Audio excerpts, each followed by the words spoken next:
नमस्कार दोस्तों। मेरे एकेडमी फ्यूचर क्रिएशन एकेडमी पे आपका बहुत बहुत स्वागत है।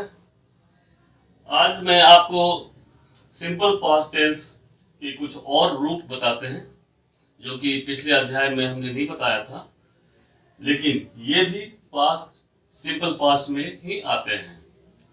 पहले आपको मैंने बताया था subject plus V2 plus object, ये फॉर्मेट है सिंपल पास्ट टेंस के। लेकिन उसके अलावा भी कुछ चीजें हैं जो कि सिंपल पास्ट टेंस के तहत ही आते हैं। जैसे for example, there was a king, एक राजा था।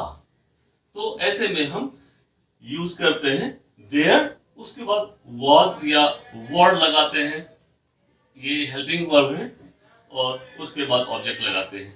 ये एक नियम है। जैसे दूसरा, there were boys in the park. तो ये दो एग्जांपल्स हैं इस फॉर्मेट के। There was a king, there were boys in the park. तो ये भी सिंपल पास्ट के तहत ही आते हैं, लेकिन इनके सेंटेंस बनाने के जो नियम है वो थोड़े से अलग हैं।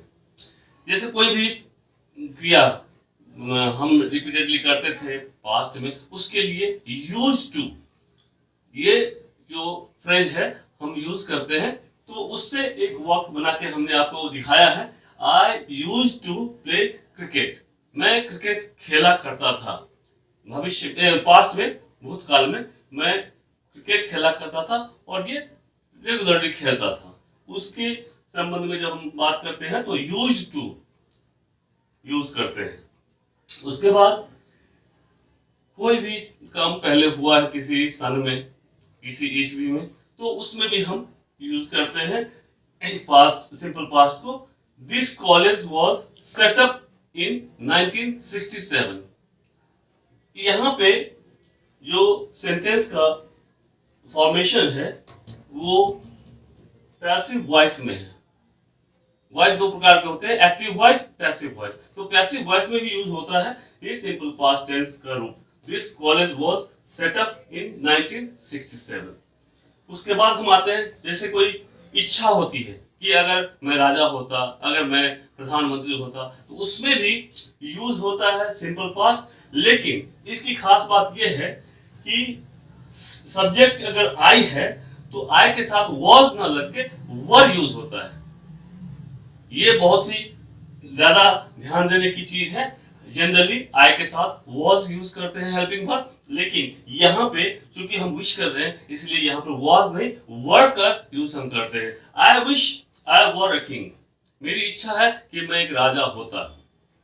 उसके बाद हम आते हैं दूसरे सेंटेंस पे। ये भी एक तरह का आपका सेटअप है सिंपल पास्ट टेंस का। When I was young I went to Delhi, जब मैं छोटा था तो दिल्ली गया था। तो इस टाइप के वाक्यों में भी हम यूज करते हैं when I was young I went to Delhi. एक और बात जो कि इस अध्याय की आखिरी चीज में बता रहा हूं आपको, कि हैड का भी प्रयोग होता है सिंपल पास्ट में। जैसे मेरे पास एक कुत्ता था, उसके पास एक जैकेट था, तुम्हारे पास एक कार थी। तो ऐसे वाक्यों में हम यूज करते हैं हैड का।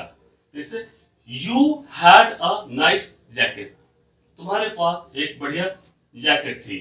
तो ये सब जो वाक्य हैं ये सिंपल पास्ट टेंस के तहत आते हैं। बाकी जो भी है इसके फॉर्म्स सेंटेंसेस के, जैसे ये अफर्मेटिव सेंटेंसेस हैं, उसके बाद कुछ नेगेटिव सेंटेंसेस होंगे, फिर इंट्रोगेटिव सेंटेंसेस होंगे, फिर इंट्रोगेटिव नेगेटिव सेंटेंसेस होंगे। उस पर हम आएंगे अगले लेसन में। तत्काल आप इन चीजों का ध्यान रखें। ये चीजें जो आप देख रहे हैं वो हमारे डिस्क्रिप्शन बॉक्स में आपको मिल जाएगा, और हमारा जो नंबर है व्हाट्सएप नंबर वो भी है वहाँ पे। आप अगर चाहें तो मुझे सलाह दे सकते हैं, मुझसे कुछ पूछ सकते हैं, और आप आगे जो भी कुछ चाहते हैं करना, मेरे साथ बात करना, मेरे साथ पढ़ाई करना, वो आप आराम से कर सकते हैं। अगले चैप्टर में फिर हम आपको पास्ट टेंस से जुड़ी हुई काफी बातें बताएंगे। तब तक के लिए नमस्कार।